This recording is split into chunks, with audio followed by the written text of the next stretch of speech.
وقف نہ کریں، ورنہ جس کا بھی حق ہو مثلا وقف ہو جاتی نو، اگر ہاتھ اٹھا لیں تو زیادہ آخرت ہے، صدقہ جاری ہے مثلا، ایسا کر سکتے ہیں. لیکن جائیداد بہت سارے ہونے کے باوجود نہ امام بارگاہوں کے لیے وقف کرتے ہیں، نہ مساجد کے لیے وقف کرتے ہیں، نہ فلاحی اداروں کے لیے وقف کرتے ہیں، نہ ہاسپٹل کے لیے دے دیتے ہیں، نہ اسکول کے لیے دے دیتے ہیں، رکھتے ہیں زمین پہ.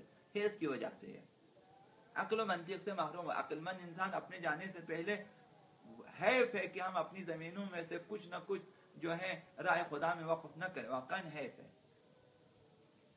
کوشش کریں کہ ایسی جگہ آپ کو زمین ملے جہاں پہ امام بارگاہ بن سکتے ہوں، جہاں پہ مسجد بن سکتے ہو، جہاں پہ ہاسپٹل بن سکتے ہو، جہاں پہ مثلا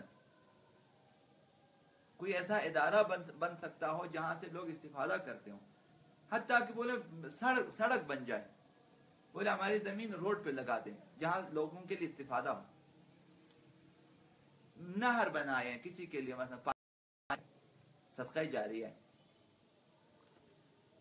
تو حریص انسان پھر عقل و منطق سے محروم ہو جائے، اس کی عقل کام نہیں کرتی ہے.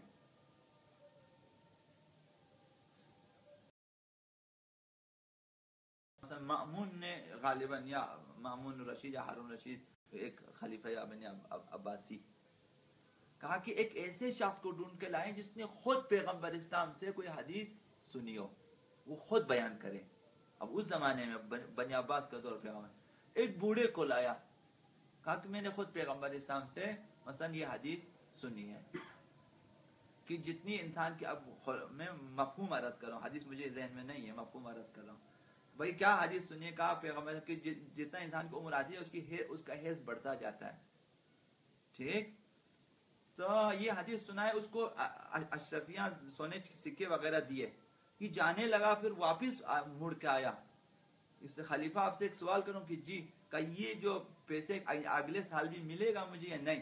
کہا پیغمبر نے سچ کہا تھا، بوڑھے حریص ہوتے ہیں. اب تمہاری ابھی اتنی عمر آ چکی ہے کہ آج مرو گے یا کل نہیں معلوم، اگلے سال کی فکر میں. یعنی خود حدیث بیان کرنے والا محدث خود حرص میں مبتلا ہے، وہ خود ایک حدیث بیان کیا، وہ سونے کے سکے لے کے جائیں، اب اگلے سال کی فکر کرتے ہیں.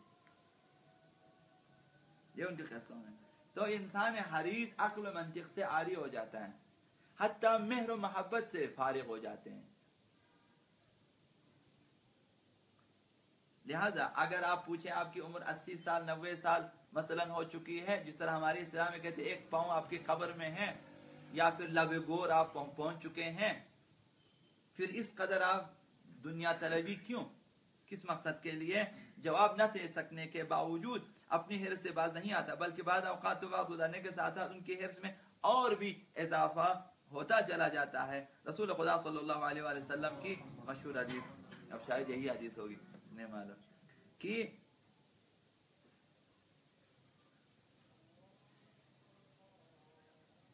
یشیب ابن آدم ویشب فیہ خصلتان الحرص وطول العمل. انسان یشیب ابن آدم، فرزند آدم بوڑھا ہو جاتا ہے، ویشب جوان ہو جاتا ہے. یشیب بوڑھا ہو جاتا ہے، یشب جوان ہو جاتا ہے. اس میں دو خصلتیں، انسان بوڑھا ہو جاتا ہے لیکن اس میں دو خصلتیں جوان ہو جاتی ہیں. الحرص ایک لالچ، طول العمل اور لمبی آرزوئیں. بوڑھا ہو جاتا ہے کہ اگلے سال میں یہ کروں گا تو میں وہ کروں گا، ابھی آپ کی عمر اصلا ہے ہی نہیں ہے. طول عمل، لمبی آرزوئیں، یہ دونوں جوان ہو جاتے ہیں انسان. تو لہٰذا یہ ابھی وقت ہے کہ اپنے آپ کو کنٹرول کریں. اور محمد و آل محمد صلی اللہ علیہ وسلم محمد